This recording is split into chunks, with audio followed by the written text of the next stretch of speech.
Good morning, students. It is Sunday, the 18th of May. We're already halfway through the month. I can't believe it. I'm hoping that you're having a wonderful weekend, and please take my advice to go easy on yourself as you finish up your academic school year at work. And I want to congratulate Maria as she did this video, and it was absolutely amazing, her and her family on the visit in Julian. So it was really a nice one.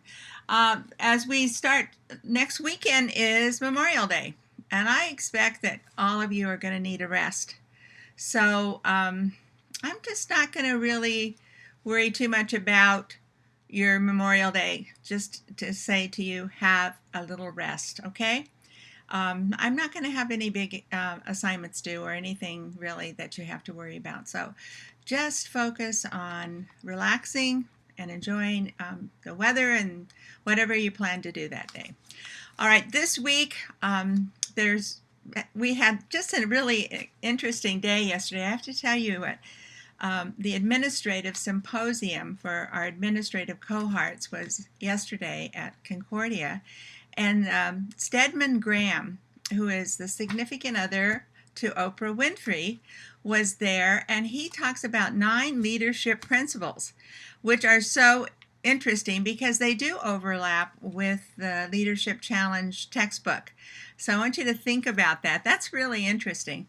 And he talked about being really having your own identity and appreciating and valuing what you do. And he had a number of our students get up in front and talk about in 1 minute all the things that they loved. And there was one young lady who had 29 different things that she loved, and she described them in 1 minute.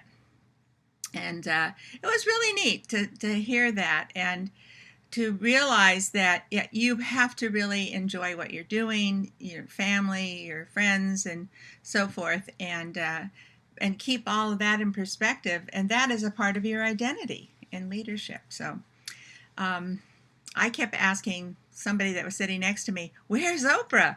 I was wanting to see Oprah. But we had a packed house. I think there was something like 400 or 500 students yesterday. So it was really interesting. And so you might be preparing, and this is what I would suggest, looking at 2 leaders, one a business leader and one an educational leader, and identifying like 5 or 6 questions that you want to ask them. And it should be focused more on the leadership challenges, those 5. And I know we've already talked about envisioning the future, shared leadership, that kind of thing. So you can identify those questions that you want to ask these leaders, and then maybe schedule some appointments early in June so that you won't be behind on anything. You'll actually be right on time. And I would like to see all the questions that you plan to ask of the leaders. It should be the same questions, and you're going to have the same amount of time scheduled for the personal leadership interviews, okay? And that is actually your signature assignment for this course, which has to be uploaded in Submit Assignments as well. And it's part of how we assess our students across the university. So I'm hoping that you're going to have some interesting interviews. You'll find that there's a lot of commonalities among the business leader as well as the educational leader, and you're going to find that there's some differences as well. So enjoy that. It'll be fun. Anyway, I hope you all have a fantastic week and God's blessings.